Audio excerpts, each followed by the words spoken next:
cross-border referral pathways and what these developments mean for Ugandan doctors, healthcare institutions and patients. Healthcare is no longer confined by national borders. Patients today can access specialized medical services in different countries, often seeking better technology, shorter waiting times, specialized expertise, or cost-effective treatment options. This phenomenon has created a global healthcare ecosystem where physicians play a critical role in guiding patients safely through international care pathways. Our objective is not merely to discuss travel for treatment, but to explore how Ugandan doctors can ethically, professionally, and strategically participate in international healthcare collaborations that ultimately improve patient outcomes. Number 1. Understanding medical tourism. Definition. Medical tourism refers to the practice of patients traveling across international borders to obtain medical care. This may involve complex surgeries, cancer treatment, organ transplantation, cardiac procedures, fertility treatment, orthopedic surgery, neurosurgery, cosmetic procedures, advanced diagnostics. Medical tourism differs from emergency care received while traveling. It is usually planned and organized before the patient leaves their home country. Number 2. Why medical tourism is growing globally. The global medical tourism industry is expanding because of several factors. A. Improved global connectivity, affordable air travel, easier visa processes, telemedicine consultations, digital sharing of medical records. Access to specialized care. Many countries have centers of excellence for oncology, cardiology, organ transplantation, robotic surgery, precision medicine. C. Reduced waiting times. Patients may travel abroad when treatment delays threaten outcomes. D. Cost considerations. Some procedures may be more affordable in destination countries while maintaining high-quality standards. E. Patient choice. Patients increasingly seek healthcare options beyond their local systems. Number 3.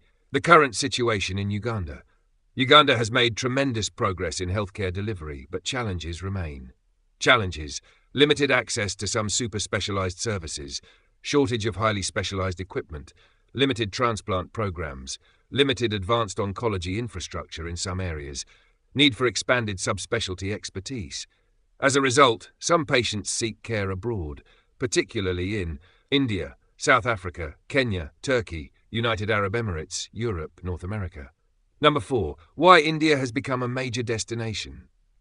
India has emerged as one of the world's leading medical tourism destinations because of clinical expertise, internationally trained specialists, high procedure volumes, subspecialized care, advanced technology, robotic surgery, precision oncology, advanced imaging, organ transplantation programs. Cost effectiveness: treatment costs may be significantly lower than those in many Western countries. English communication. This facilitates communication for many East African patients. Established international patient services. Many hospitals provide visa support, airport pickup, translation services, accommodation assistance, dedicated international patient coordinators. Number 5. What are cross-border referral pathways? Cross-border referral pathways are structured systems that allow healthcare providers to refer patients to facilities in another country when necessary.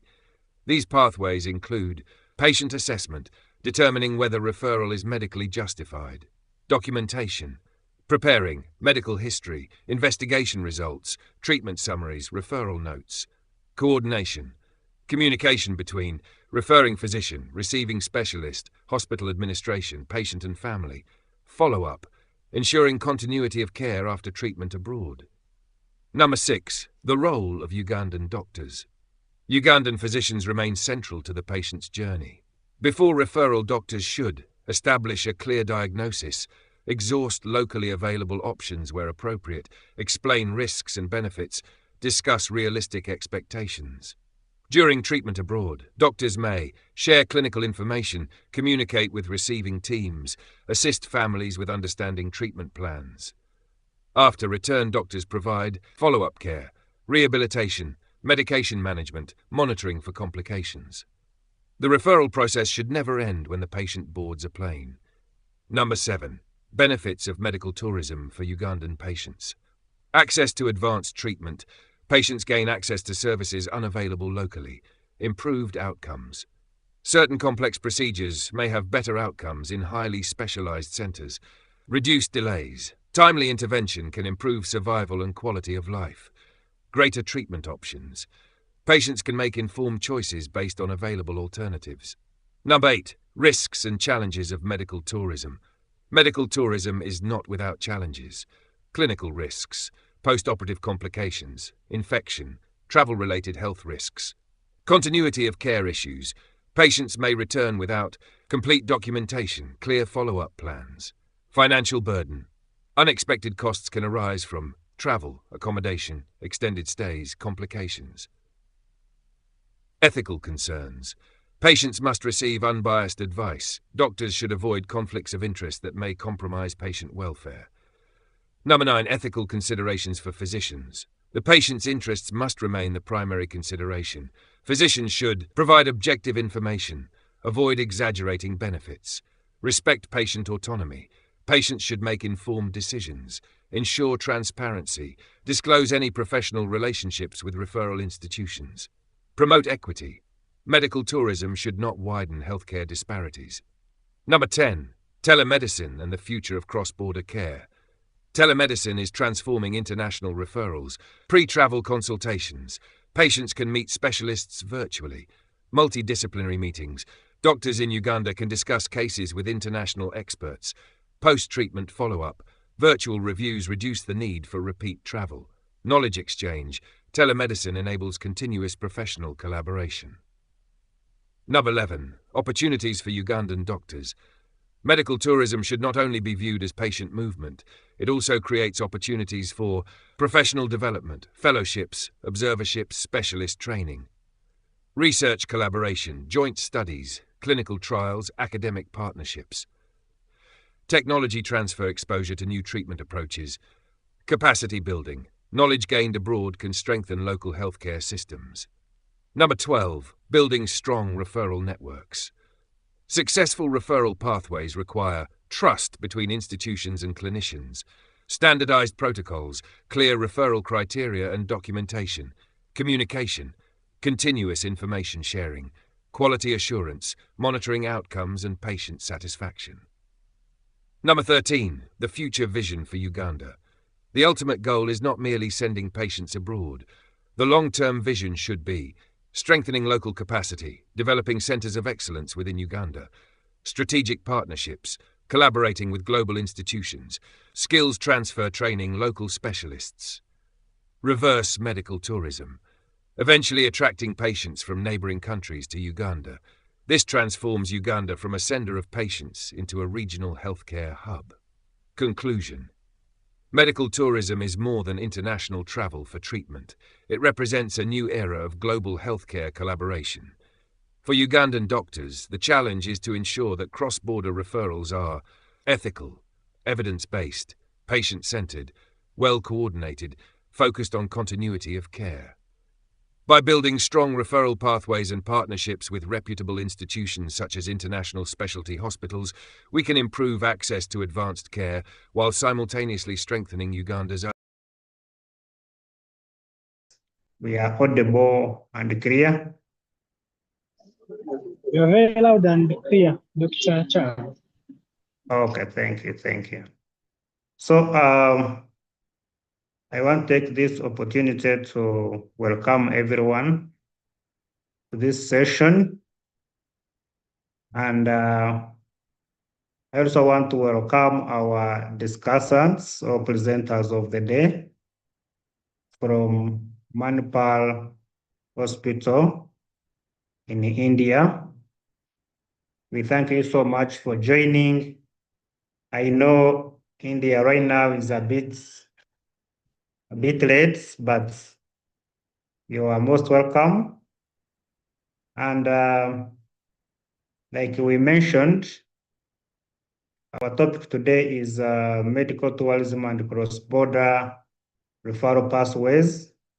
We want to understand from the experts how best our clients can peacefully and favorably move from Uganda to other countries but also more exciting to understand the available opportunities for the Ugandan health workforce. We appreciate the collaboration between Uganda Medical Association and Manipal Hospital, who are leading the way to make sure that we, the Ugandan doctors, the Ugandan healthcare workforce, can benefit and have different opportunities from Manipal Hospital. We are going to invite our presenters. We shall also have a Q&A session at the end.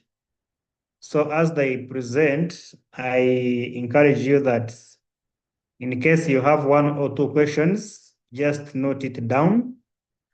At the end of it all, we shall be able to answer your question, or you can have it in the chat room. We shall be able to see it. And we have a very rich panel discussion today, which will take us through. And for that reason, we don't want to waste a lot of time. We shall be hearing from Dr. Bavana, who is the head domestic and Southeast Cluster International Marketing and Artificial Intelligence Lead at Manipal Hospital. We have met physically and we have had a quite number of discussion. You are most welcome, Dr. Bavana. And we shall also have our guest speaker who will give a keynote address, Mr. Vinkas Kaya, Associate Vice President, International Healthcare Services at Manipal Hospital. And we shall have an exciting session. And I'm happy to be moderating this session. We are going to be having a series of sessions between Uganda Medical Association and Manipal. And we are happy to have the leadership of the Uganda Medical Association on call, Dr. Sechans Henry and the team. You are most welcome. And we shall go step by step. At this point, I want to welcome our first presenter to start us off by giving us your package so that we are able to understand a lot into this session. I thank you, and over to you, Doctor. Thank you, Dr. Charles. Thank you, everybody. So as Dr. Charles was mentioning, yes, it's 9:30 p.m. in India. But however, good evening to all of you and also to my fellow colleagues. Thanks, Vikas. Thanks, Ganesh. And thanks, Ajay. So joining in from our respective homes, considering the time today. Thanks, Dr. Charles. I think once when you visited India, it was a great insight to understand you. I think that really gave us a roadmap in terms of opportunities, what we have ahead. I think we have a small presentation, considering in the interest of all the joiners, just to take you through what Manipal is all about and how do you think this business opportunity would definitely lie between two nations. Having said that, this could be a virtual call, but I think at the end of the presentation, we would make you close how compassionate the care is in Manipal. What is the difference or the differentiator that we would be expanding across the globe? I think I would be talking on the presentation, on the slides that is coming forward. Once again, I welcome everyone. Thank you so much for the opportunity. Especially thank you, Dr. Charles, Sandy, for arranging this. So I think the first slide does talk it all. It's together stronger. So it's not about Manipal. I think the association that brings both the countries together will enhance the Nanma, your relationship. voice is breaking. My voice is, am Bhavna, I your not voice is audible? not clear. It's Now not I guess clear, it's is better. it? Okay, probably I'll just switch off the video.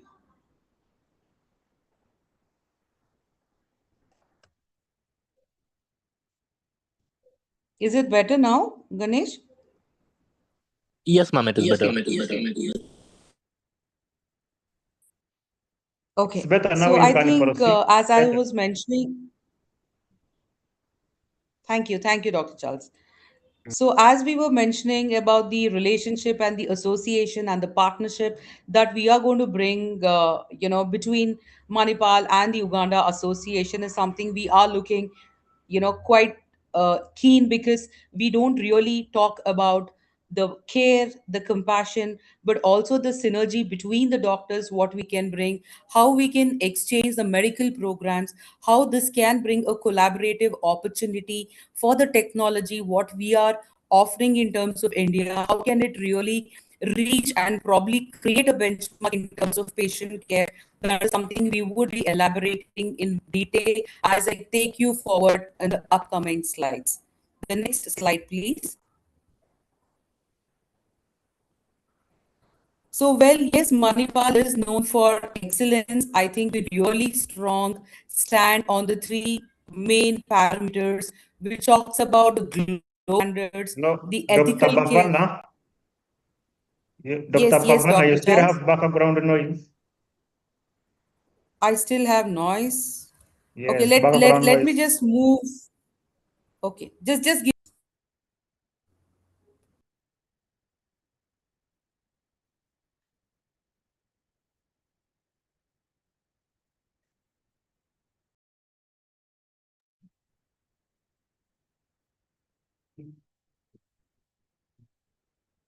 Yes, now you can. I think now you can proceed. The noise is no more. Is this better now? Yeah, this is quite better. Okay, I'm so sorry for Okay. that. So, well, we were just talking about the three main, parameters. What, as Manipal, we would stand by: the global standards, the ethical care, and the trusted worldwide. I think probably I would emphasize on the ethical care where Manipal really has a benchmark, because we are not just talking about care here, it's also about the clinical practice, it's also about the clinical promise where we deliver to the patients, which is as transparent that can meet across borders. So we are equipped ourselves with the tertiary and the quaternary clinical care services, which is not just about high quality, but also it is affordable when it Bhavna, comes voice to is us. not clear again. Oh, I'm not sure why, but here the internet says hi. Let me just switch off my video though.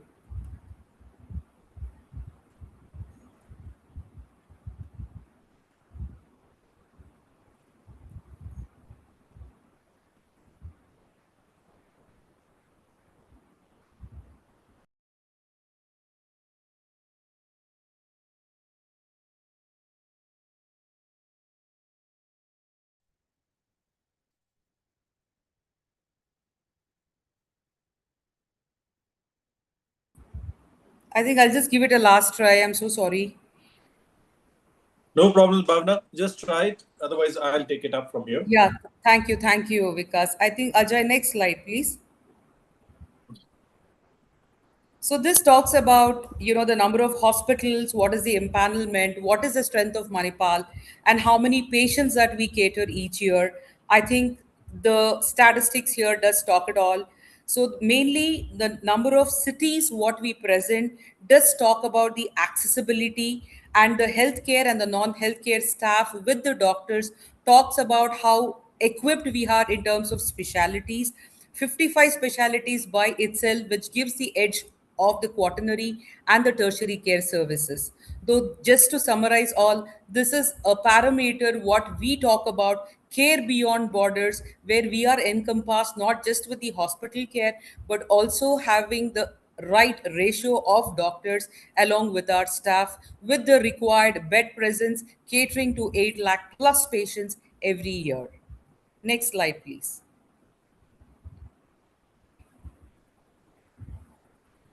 So these are the specialities that what we were mentioning. I think with Dr. Charles, when he visited India, we were keen about the COEs, that is nothing but the Center of Excellence, where we tend to emphasize on.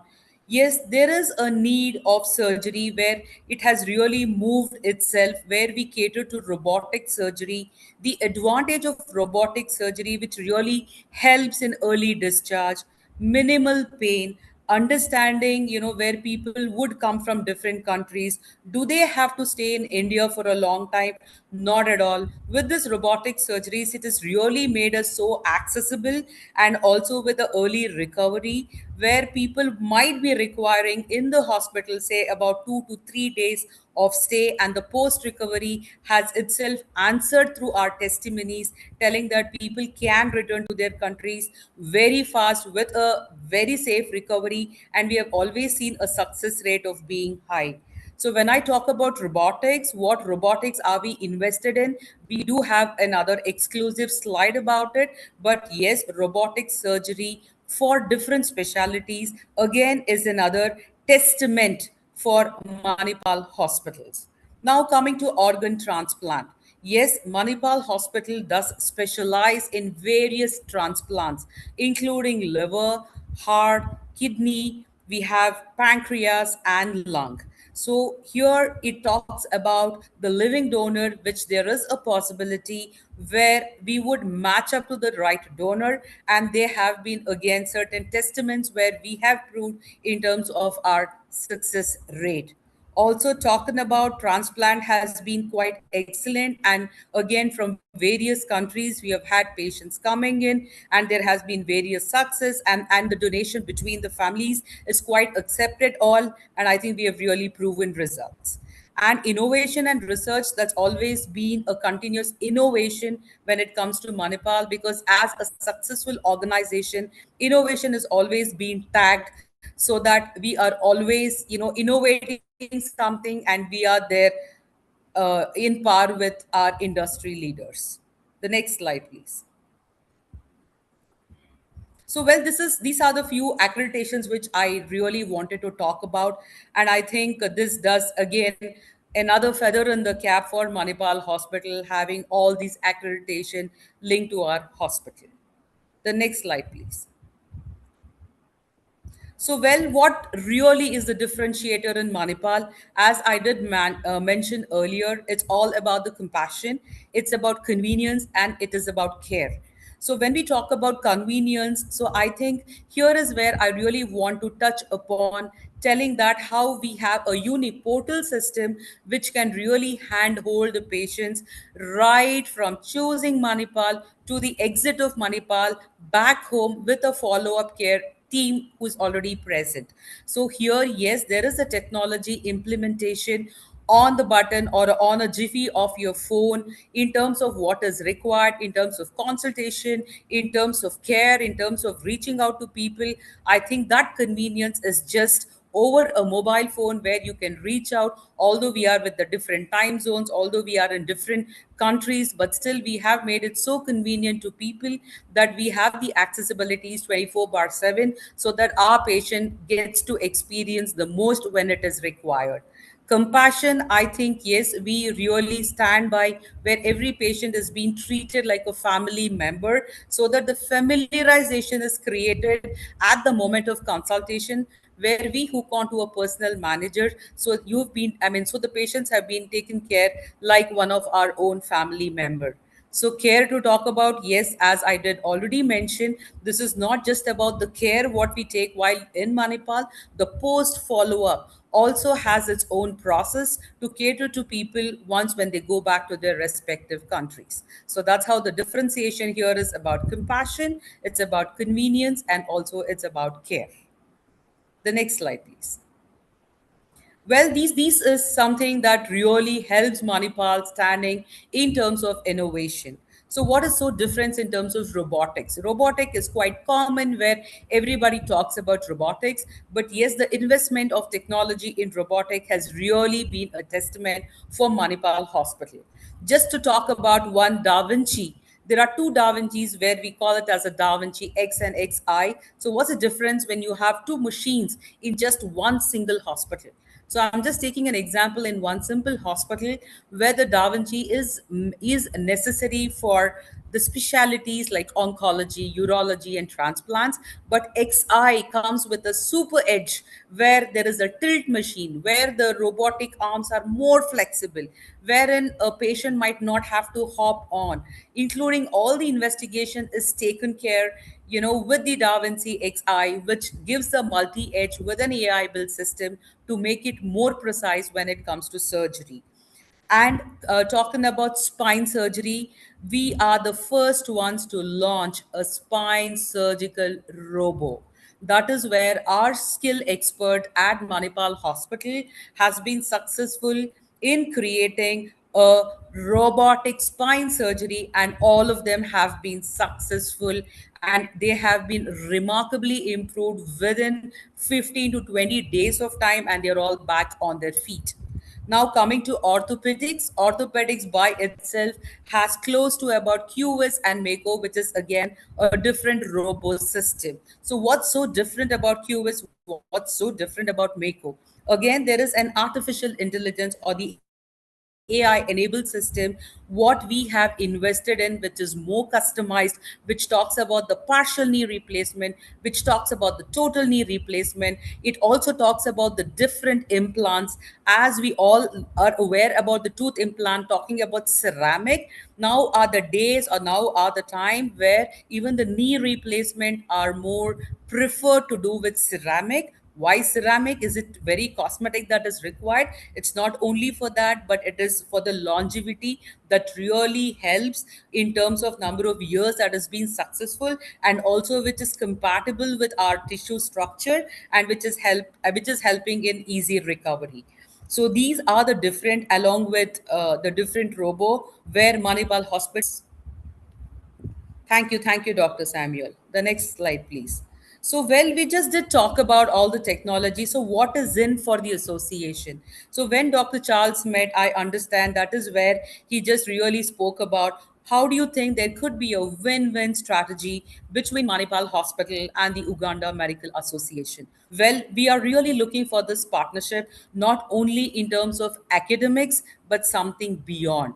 So, what does that beyond lie to? As I already mentioned, yes, there would be a joint learning between the doctors. The collaborative CME and the CPD programs that could be offered by our doctors to all the ones who are very keen in Uganda Medical Association, which can talk about the success stories. So we could have a specialty series, say that we pick up a transplant. So we could have the different transplant specialists who would be talking about the exclusive case studies and what are the indications, if at all, you have to identify that a person is requiring for a transplant. It could be a medical series, it could be on technology, and our nurses also can talk about the compassionate care, wherein we both can be talking about how the patient care can be really moving. I mean, where we can be moving the needle in terms of care and compassion. That does not limit it all. We also have something called as a fellowship and the observership, where there is an opportunity for the medical doctors to come to India and probably observe what the medical experts here have been catering to patients.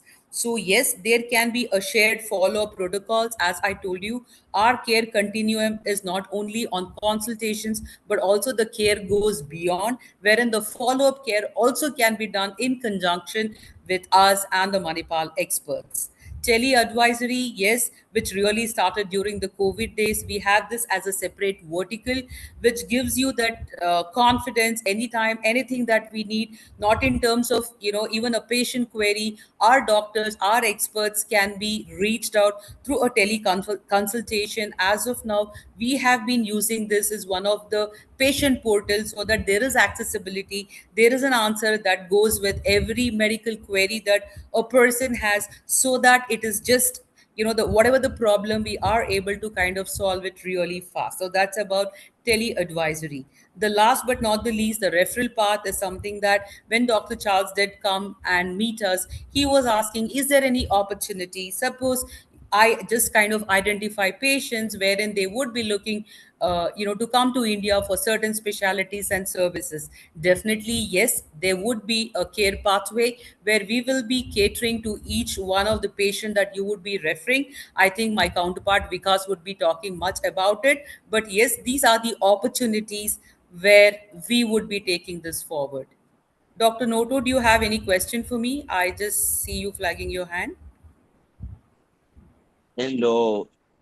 Thank you. Thank you for this initiative. Thank you. Thank you. The question I'm asking is, I have like 3 questions for you. You have told about referring patients, right? Do you have like a coordinating person in Uganda? Because we don't want to be referring the patient. This doctor refers the patient. That doctor refers the patient. So and so has referred the patient. We want to have like all the patient when when the patient contacts you. You can say that we have Dr.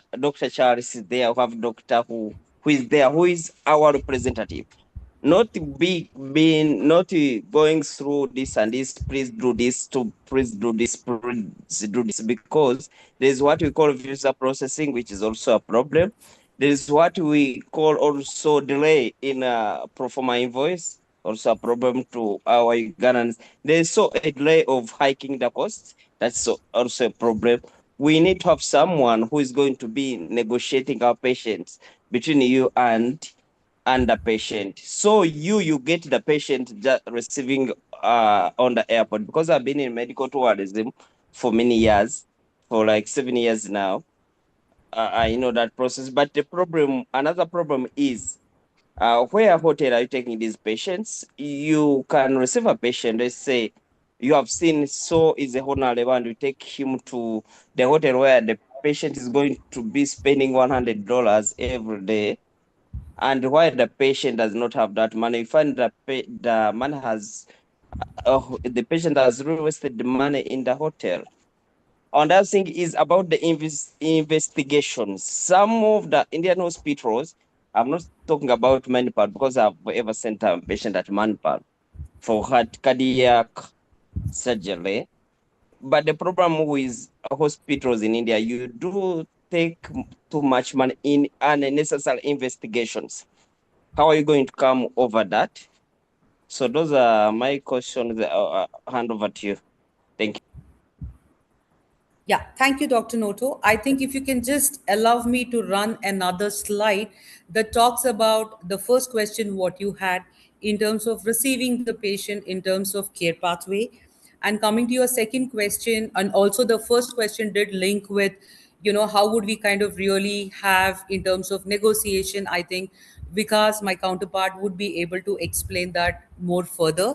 And when it comes to investigation of your third question, yes, the unnecessary investigation or the Indians, what you just mentioned about, we have a definite clinical protocol which would be shared as a clinical evaluation whenever there is a care. Because Manipal ethical care is where we spoke about. There is an adequate transparency that is mentioned even before the patient visits.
Medical tourism and cross-border referral pathways, opportunities for Ugandan doctors.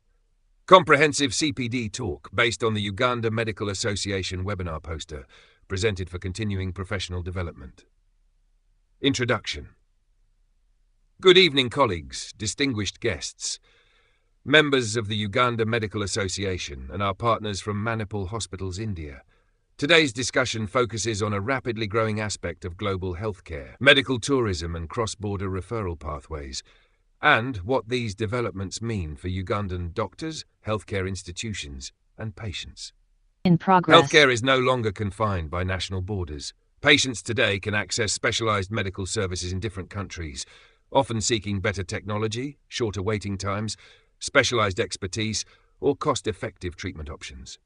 This phenomenon has created a global healthcare ecosystem where physicians play a critical role in guiding patients safely through international care pathways. Our objective is not merely to discuss travel for treatment, but to explore how Ugandan doctors can ethically, professionally, and strategically participate in international healthcare collaborations that ultimately improve patient outcomes. Number 1. Understanding medical tourism. Definition. Medical tourism refers to the practice of patients traveling across international borders to obtain medical care. This may involve complex surgeries, cancer treatment, organ transplantation, cardiac procedures, fertility treatment, orthopedic surgery, neurosurgery, cosmetic procedures, advanced diagnostics. Medical tourism differs from emergency care received while traveling. It is usually planned and organized before the patient leaves their home country. Number 2. Why medical tourism is growing globally. The global medical tourism industry is expanding because of several factors. A. Improved global connectivity, affordable air travel, easier visa processes, telemedicine consultations, digital sharing of medical records. B. Access to specialized care. Many countries have centers of excellence for oncology, cardiology, organ transplantation, robotic surgery, precision medicine. C. Reduced waiting times. Patients may travel abroad when treatment delays threaten outcomes. D. Cost considerations. Some procedures may be more affordable in destination countries while maintaining high-quality standards. E. Patient choice. Patients increasingly seek healthcare options beyond their local systems. Number 3. The current situation in Uganda. Uganda has made tremendous progress in healthcare delivery, but challenges remain. Challenges: limited access to some super-specialized services, shortage of highly specialized equipment, limited transplant programs, limited advanced oncology infrastructure in some areas, need for expanded subspecialty expertise. Yes, sorry about that As a technical result, some patients glitch, seek but care abroad, it has been particularly resolved in now. India, And South Africa, Kenya, Turkey, Dr. United Papvana Arab will be joining again shortly, and we'll continue from where she stopped. But definitely, as per our topic, we are trying to explore different opportunities for the Ugandan health workforce to make sure that we can collaborate with these specialized hospitals who are using advanced technology in treatment, advanced technology in surgery, advanced technology in diagnosis. So what is up for us as Ugandans is to make sure that we learn more from those who have made it, so that we are good as they are doing. So Manpower collaborating with Uganda Medical Association is a very big opportunity. One, for Ugandan doctors. Number 2, a good opportunity for we Africans to make sure that we get to understand what happens when a patient is traveling from Uganda to India. And now I'm happy that Dr. Bhavana was dissecting this cross-border referral pathway so that we can understand what is it that we need to know and how best can we support our patients who need to travel from point A to point B. You really understand that as some of our patients face a lot of challenges to travel. But now we are having the experts and the people who have really done it. And now we are happy that we are able to know how to appreciate what they are doing better and how best we can support our patients. How best can we make sure that our patients don't get challenges when they are traveling, and so forth and so forth. Like he was saying, I'm going to invite Mr. Vinkas to present his part so that we can reserve our questions and our comments, which will come in at a later stage. Mr. Vinkas, please, you are welcome. Take on the stage and we are able to listen to you. Thank you. Thank you, Dr. Charles. It's a pleasure talking to you all. If I give my introduction, I'm a part of International Healthcare Services for Manipal Hospitals Group. And, as Bhavna has already given a brief about Manipal Hospitals, we have 49 hospitals, another 2 coming, which makes us the largest group of Asia. And the availability is in the most of our metro cities, which includes Bangalore, Delhi, Pune, and all these places. Regarding the technology, what Bhavna has given a brief about it, it's always been a technology. The most of the doctors would be having a question that, why technology is not in, why can't it be in Uganda? Why can't it be in Kenya? So what I had, done a little bit of study about it. Why, I also had a question about it. If we get this technology in Uganda or in, Tanzania or in Kenya, all these places, the population doesn't support that, and we will not be able to manage the cost which we are able to manage it in India. Reason? We have that kind of infrastructure and the population which supports us. So it's a very small example which I will give. Till the time Bhavna joins, I'll just give you a small example of a doctor who needs $1,000 in the evening to go home and to run his family. If he's seeing only 5 patients, he has to charge around $200 to the patient. Whereas, if the doctor sees 20 patients, that can be done in $50 also. So this is what we have been trying over here. We have been trying to cut the cost this way. So most of the people say, the healthcare is cheap in India. It's never cheap in India. It's affordable, and which is being made affordable with the best of the best technology, best of the best expertise, and best of the best infrastructure. Why? Because if we compare to any of the first world countries, what we say that we have been colonized also the same way like Uganda, Kenya, Tanzania has been there. We could manage this cost by the population what we had it, and today there are few countries in Europe and in first world countries also who have not been trained for these kind of technology which we have been bought over here. Today, if you ask me, the spine robot, which is only in USA, and then the second hospital in the world is Manipal Hospital to bring it over here, because we were, we were sure about that we will be able to recover the cost as soon as possible. Any business, if you're doing, so there is a saying that we have to have a ROI on that, return on the investment. Because we sweat our machines, we make sure that we utilize that machine till the core so that we can reduce the cost. Similarly, if you see radiation machines, we have the latest of the latest radiation machines.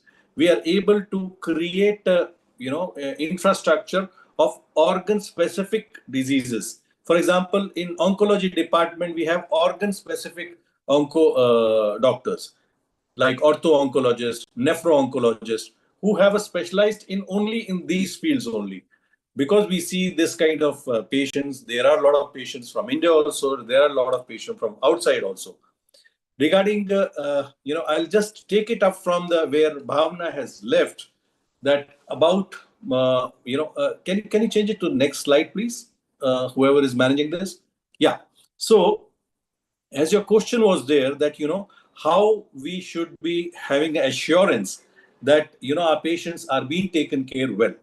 So I'll just like to highlight that, what we have a very well-oiled program, and we are not treating or we are not catering international patients from today or a year or 2 years. It's been around 10 years for me, a decade with Manipal, and apart from that, almost a decade in healthcare industry, in hospitals, taking care of international patients. If you ask me, Uganda, I've been to Barara, I've been to Kampala, and most of the small cities also of Uganda.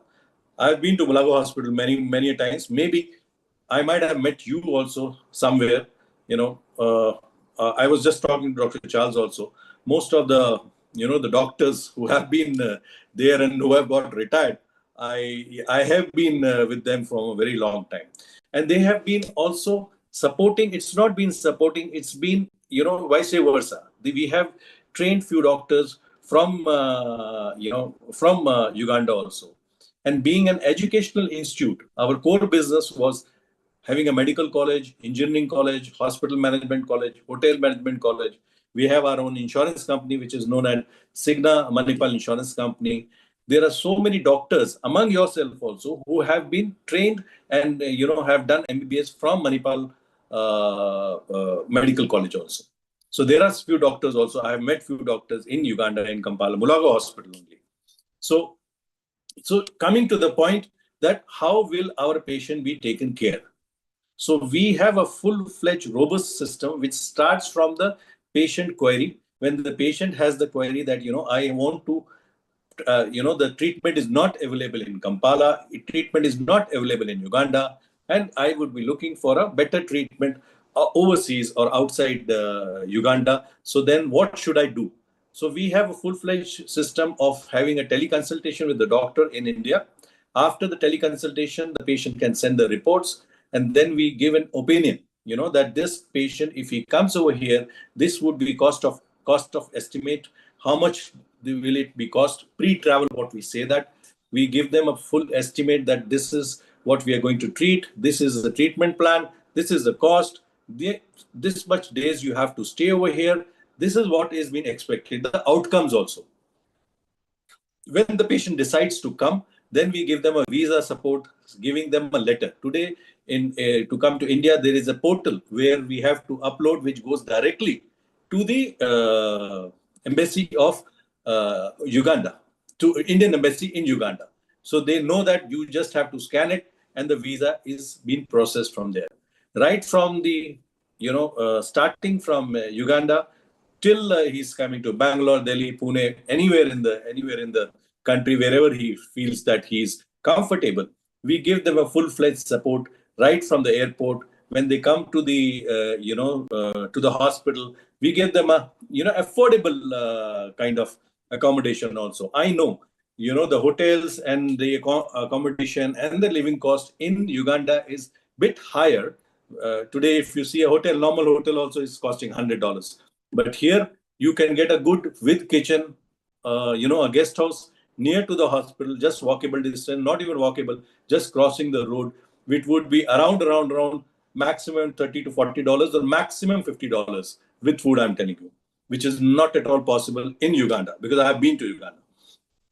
So we have a personal, a relationship manager who takes care of that patient region-wise, who speaks I don't think so there is a problem in Uganda for a language problem, but we have a language translators also who speak the local language over there.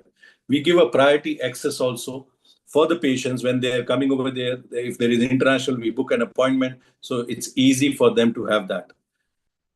About the post care also, we take care of that also once they are going back, and if they want to have a discussion, and plus we coordinate with doctors in those countries to help us. For example, if a patient is coming for an oncology treatment, right? We did the surgical oncology with the Da Vinci robot. We did the radiation with the tomotherapy, which is the latest one.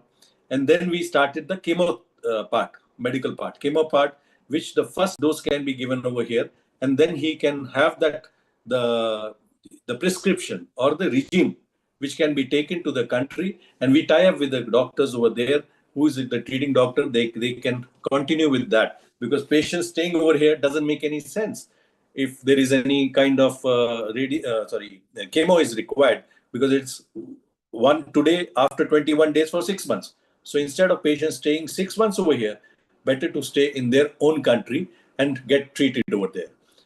So it's been taken end to end, right from the airport till the time they land, to the airport till the time they have been sent back to their own country. And after that, having teleconsultation, having a doctor coordinating for them over there in India. This is the reason we are here and sitting and discussing about the doctors over there.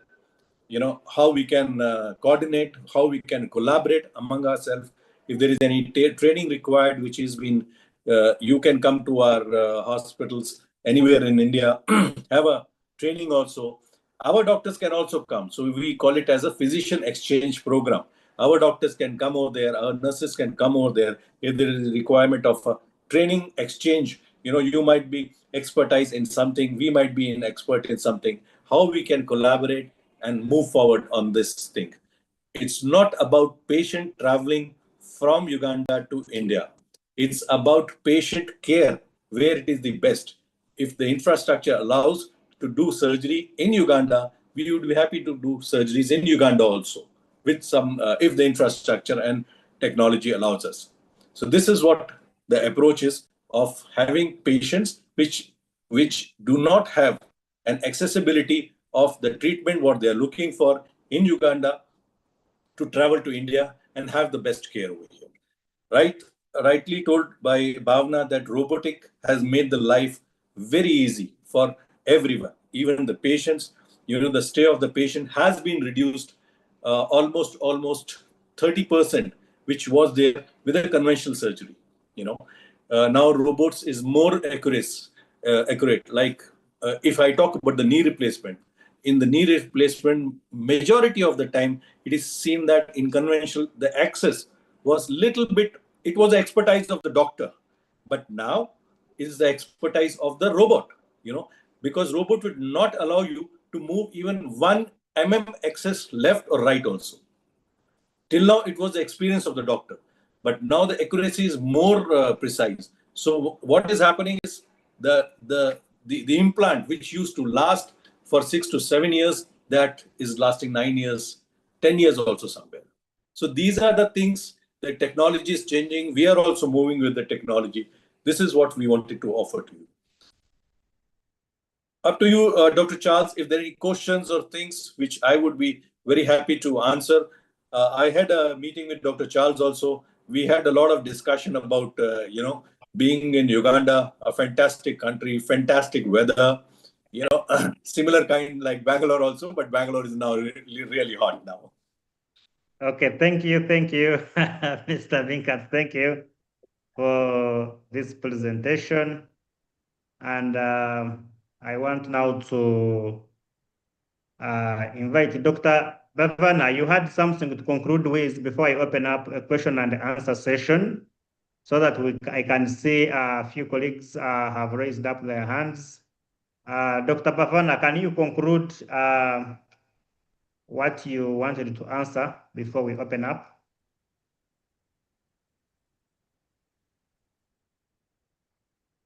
Bhavna, you're on mute.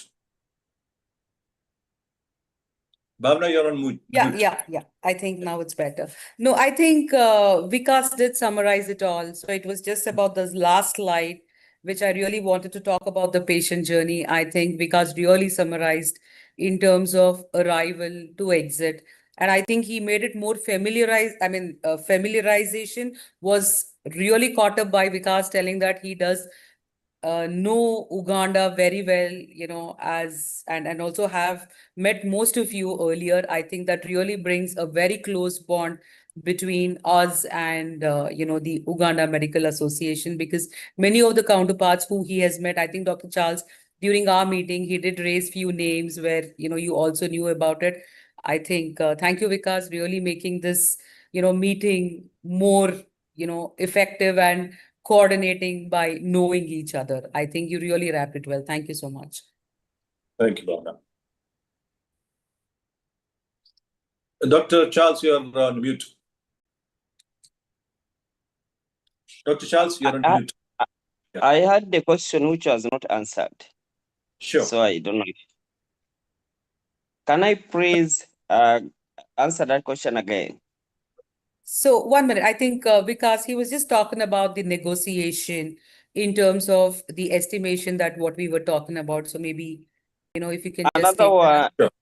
the thing is like this. You always give us quotation. Let's say you have said, let's say kidney transplant is $13,500, right? Yes. But once a patient reaches the year after investigate, because there you always include investigation, always include for dialysis, and you always include the dialysis. Because it's not advisable, I don't know to you, but to have 8 dialysis for the patient waiting 2 months, the patient is still waiting for the transplant, yet the patient came and you have already done the investigations. While the patient is ready for kidney transplant and the donor is already fit, already you have got also the cares from the government. So that was my caution on the hiking the prices, on doing unnecessary investigations. And another side is there is also you there other international marketing, but now you can get one person for international marketing, then you give him or her like 20 patients to be managed. Someone has come from Burundi, someone have come from Congo, someone is coming from USA. You give them, people are different, have different culture, different regions. So where are you basing on employing our East African people? Because like to do marketing in East Africa or in Uganda, you should be employing Ugandans to market for you. You take them there, you teach them how the marketing, like how it can be done, this and this. But I'm not seeing any possibility of you employing any Ugandan in the marketing strategy. So how are you going into that? Because let's say now when you have a marketing strategy, when you have a marketer from Uganda has said that, yes, I'm so and so I'm from Uganda, I can speak Kiswahili, let's say I can speak Kiswahili. So it means I can handle the whole of East Africa. Or someone is speaking Arabic, can be your interpreter. Do you have an interpreter in Kiswahili who is from East Africa? That is also a question. And another question is, we do send patients, but do you have a coordinating person in Uganda, not sending you patients directly? Like, so I send you patient to you, let's have a coordination in Uganda. You see Dr. So and so, or Mr. So and so, or Miss So and so is the one who is coordinating our patients. Or even a patient contacts from there, say, you contact our contacting office in Uganda. Thank you. Over to you. So, Doctor, I'll come one by one. I guess your first question was that, if the estimate which is being given 13,500, do we stick to that estimate? See, I cannot comment about any other hospital, but yes, we stick to our quotation, whichever is being given. And we clearly mention in that quotation also, stating that, there are 4 dialysis included in this. There is a donor stay for, for 7 days. There is a recipient stay for 11 days, 2 days in ICU, which is mentioned everything over there. See, we are dealing with the body, right? And every body does not react similar. As being a doctor, you know it better than me also, right? So there might be a little bit of a chance that the patient may stay in ICU for a day more, which we try to accommodate in the same package. But sometimes if it is going high, some complications, and in a medical fraternity, there is nothing sure shot. So it may go up, may come down also. It depends. Plus, if you're talking about the cost increasing, I guess I have answered that question, because we mentioned that if we are doing 4 dialysis included in this package. But if there is a 5th, 6th, 7th, or 8th dialysis happening, that is chargeable. One. Second question was that, do we have some marketing people over there? So we have our regional heads over here who manage different countries. Dr. Charles has met Mr. Bikram over here in India, who takes care of the whole of East Africa region. Apart from that, your question was that why don't we hire a local person over there? So we have a local person over there also with the name of John Bosco over there. I guess he might have met you sometime, or if not, we will tell him to meet you and make you understand about Manipal hospitals, what we are doing in there. And we have been doing some activities also with them. And many a times when we also go there, we also meet them. It's a chance that, John has not met you, but I will definitely tell him to at least say hello to you. Okay, thank you so much, Mr. Vinkas. Dr. Justus, you can unmute and ask your question, followed by Dr. Hilary, in that order.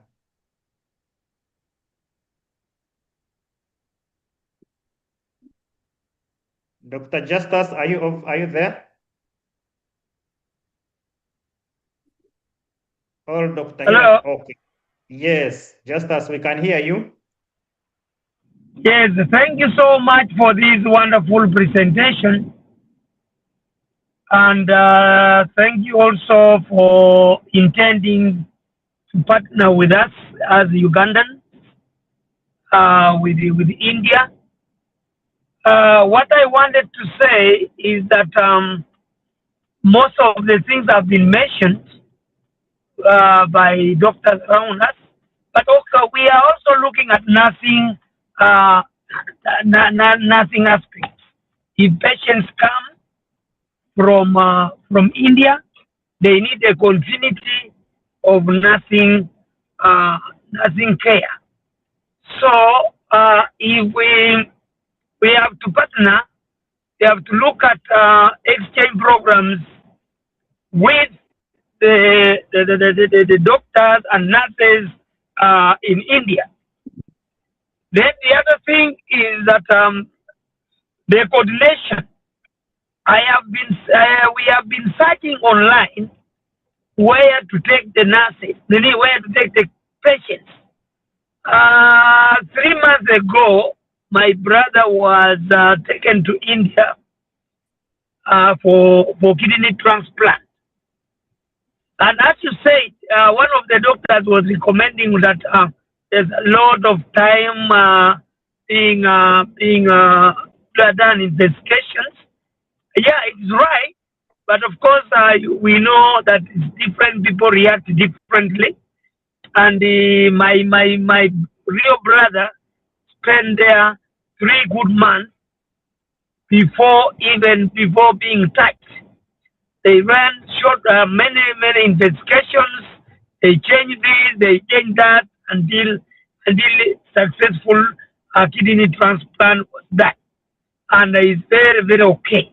But now, given that scenario, I was of a view that before we need a proper coordination under the association or under the association of nurses and the doctors, so that if you want to link up with anybody, because we the associations, we are directly with the doctors practicing and the nurses practicing, and then also we are directly with the patients.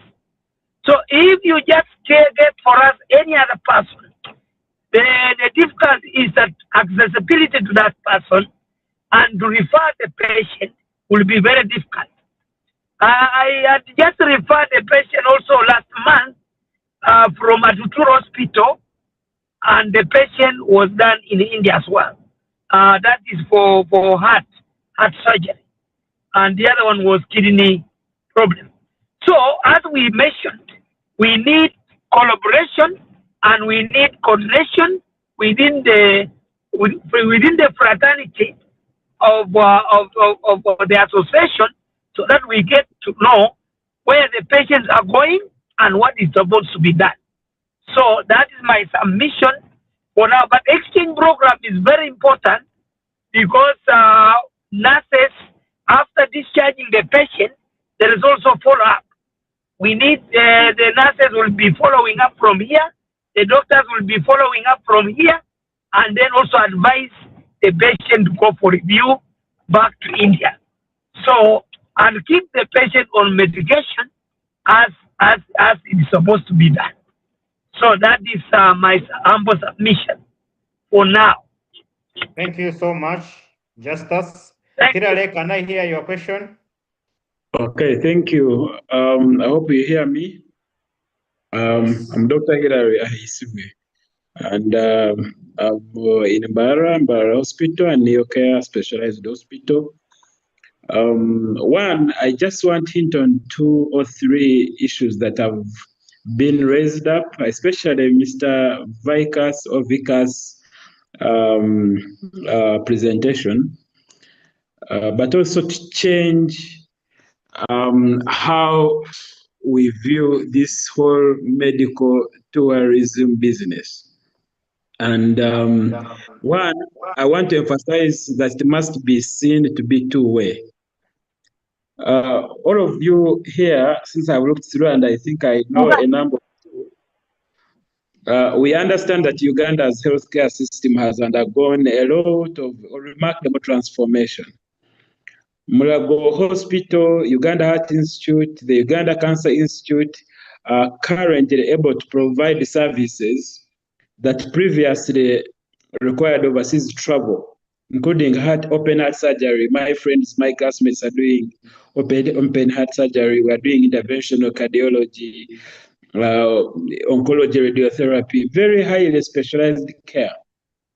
The private sector, we have very good hospitals in this country that are offering advanced laparoscopic surgery, fertility treatment, IVF, ICSI, all that. I am personally trained in robotic surgery and minimal access surgery, of course, from the World Laparoscopy Hospital in India.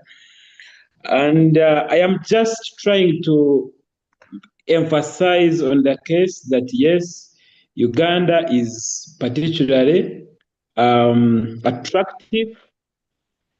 And I want to emphasize that, yes, we must work with these hospitals in India, but it must be a give and take. One, the medical association must guide her members, the doctors, on the cases which can be handled in Uganda without necessarily them being sent to India. You have not emphasized, I think there is an old article by Dr. Munini Mulera that actually seemed to suggest that most of the doctors sending patients to India, especially India, was because of economic interests, since there are kickbacks that are given back. So it is the role of the Uganda Medical Association to stand somewhere in between, since the Medical and Dental Practitioners Council seems to be quiet, and guide the doctors, the practitioners, that yes, I mean, why should a patient who needs a cardiac surgery go to India? Have they exhausted possibilities at the Uganda Heart Institute? If a patient is being sent from the Uganda Heart Institute to India as the Uganda Heart Institute is the referring institution, that is fine. But why should a doctor in Atutur, and I'm not talking about the previous speaker, send a patient to India directly for cardiac surgery? Some of those things have to be brought forward. But I also want to emphasize that we must see these very good institutions in India, like Manipur, like Apollo hospitals, coming back on the ground in Uganda and training collaborators. I know some of you have hinted about it. We want to see them take on doctors from Uganda to do not only observerships, but also fellowships in India. That is when our relationship becomes mutually beneficial, almost of a symbiotic relationship. At this current practice, it seems more of, it's not a give and take. It is a take and take. And we must as a fraternity, because the patients themselves have come to a realization that maybe this is not going on well. And lastly, I have also noted what I must say is very bad professional ethics. Patients who go to India from Uganda will first be told, you see, you were, especially cancer patients, they are informed you were mismanaged in Uganda. You have presented this way because these people who treated you didn't know what they were doing. So the patients come back, so many. They have been told they are now cancer free, then they will die maybe in a year or two. But also, what is the role of the practitioner in India saying that what a senior consultant at Mulago has done is trash? Yet at the same time, these patients will come back and you expect this doctor you have called trash, the Ugandan doctors, to be the ones to attend to these patients. I submit. Okay, So thank you. I'll just, Yes, sorry, Dr. Charles, go you're on, answering? go Yeah. on and answer. So, I'll just have a, just to raise this, the point has been raised about this, the surgeries are being done in Mulago Hospital. I definitely agree with you. I had a long discussion with Dr. Umujino also, your cardiac head over there, and I had a discussion with Dr. Ukuku also regarding these things. So it's only the surgeries which are already been done, and you might be knowing only that the first surgery of Uganda, which was being performed by the doctor from India. I guess you know the name also. He was also working with us over here. So apart from that, if this is the reason I'm saying that there are surgeries which can be performed in Uganda, they should be performed in Uganda. If you need any kind of support from Manipal for those surgeries, we are there to support you. One. Second is this, there are some which cannot be performed in Uganda, which includes, laparoscopic cardiac surgery, right? It is not being performed in Uganda. So, if the patient is looking for this kind of surgery or a pediatric cardiac surgery, if it is not being performed in Uganda, will the patient be there or he should be referred for a better treatment in India where you know the doctor, where you have a confidence on a hospital, where you have an understanding with the doctor, where you know the doctor is good. So if you ask me, preferably, yes, I would like to refer the patient towards that. Similarly, from if some doctor is referring a patient to Mulago Hospital from Barara, that means he has a confidence on Mulago Hospital. This is the reason he's sending. And this kind of interaction, I wanted to have more and more, that our doctors can also be there and give you an overview that what we are doing more than what is being done in East Africa, which includes, for example, chemotherapy is being done in Uganda. So this is what I'm saying. If the radiation is being done, surgery is being done, chemo should be followed up in Uganda with talking to a doctor here in India. Similarly, if there is any patient who's looking for a CAR T-cell treatment or immunotherapy, which is available in India, why can't he go for immunotherapy in India? If he's, there are some patients which we have seen that, which were being told that, they are 15 or 16 days or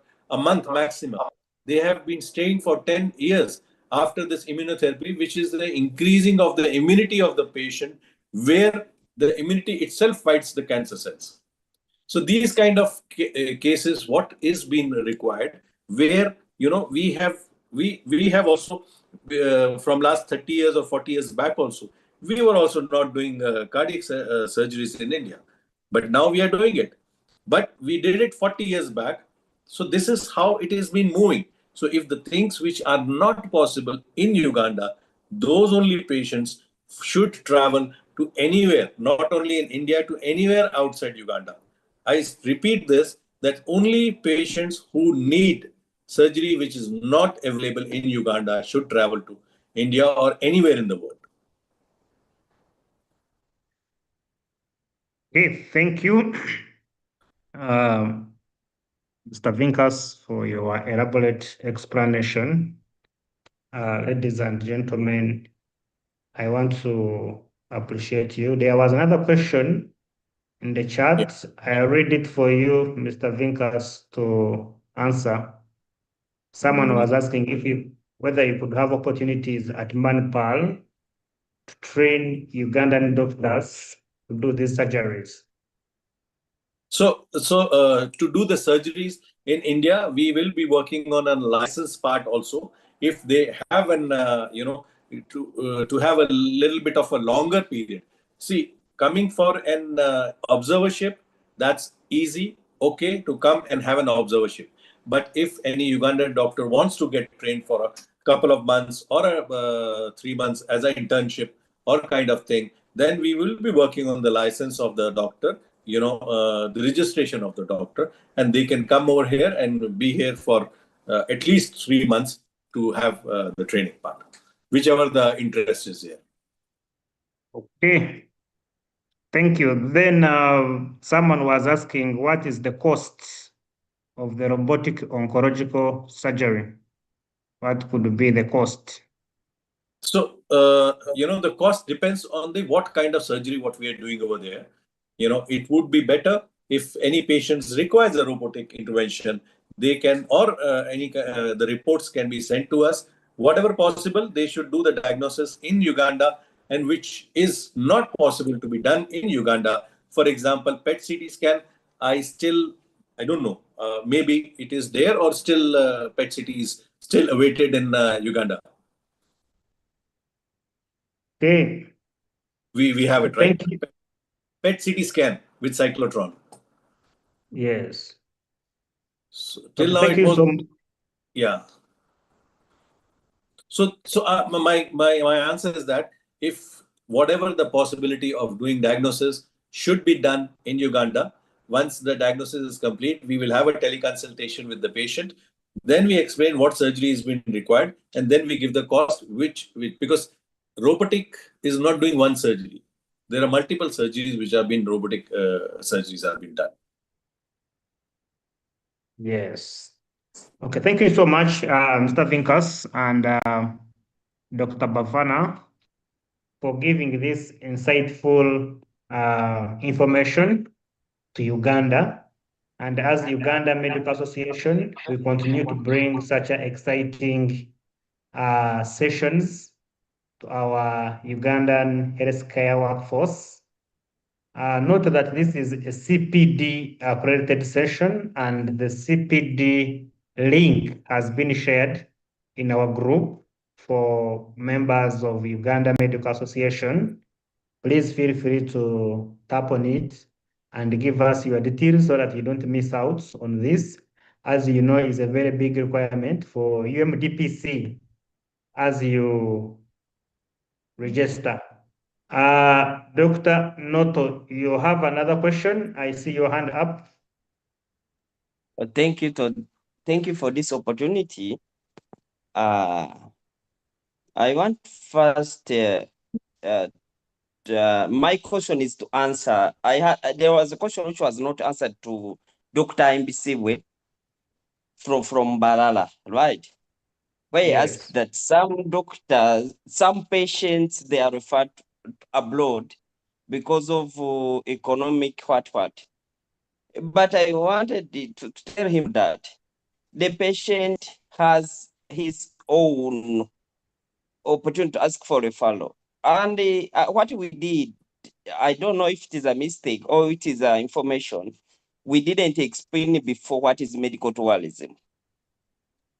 To know what is medical tourism, what it does, so that the people to talk about this can really have a more elaboration on it.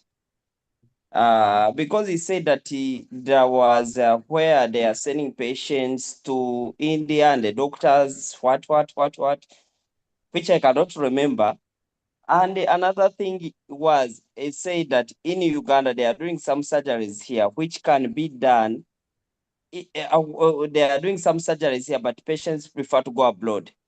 What I want to tell you is that there are some surgeries which are done here and they are very expensive than a patient traveling abroad.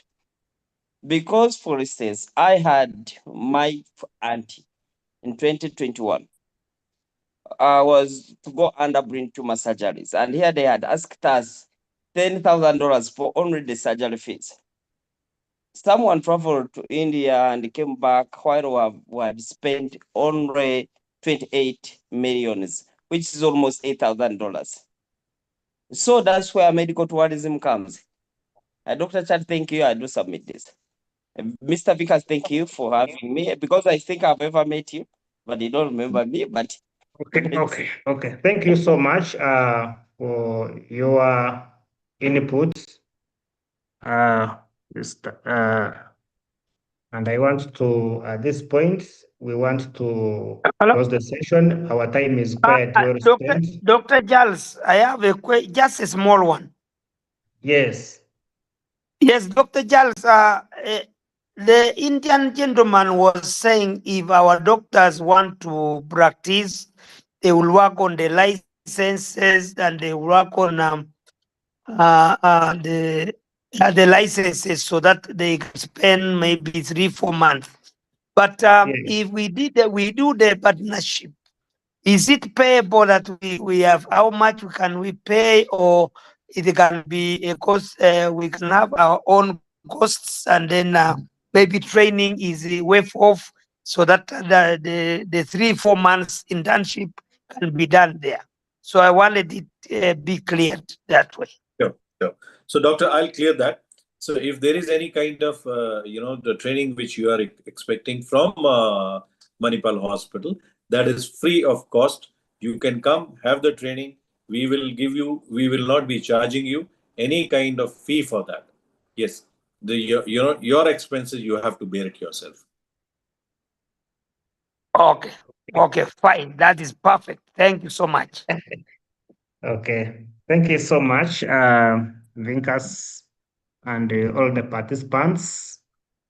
Our time is quite well spent, but we shall continue this discussion on our forum and on other forums.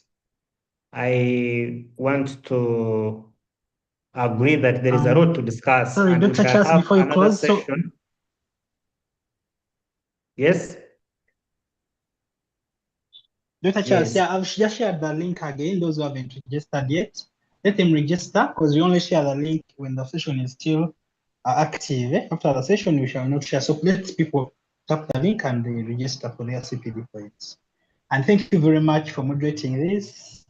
Thank you, our presenters, Dr. Vikas and Dr. Bhavana. It's been a great session. We shall be looking forward to the next one. Thank you very much.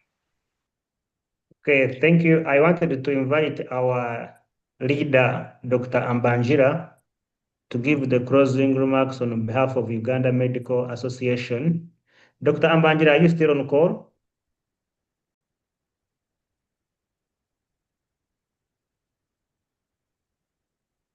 Dr. Fortunate, okay. He may have gone, but our time is quite spent. And at this point, I want to close the session and wish you a good night. And we expect another session in about 3 weeks' time. Thank you, and over to you. Thank you. Thank you so much. Thank you once again, Dr. Charles, for having us on this session. Thank you. Good night. I guess Good night. fine. But share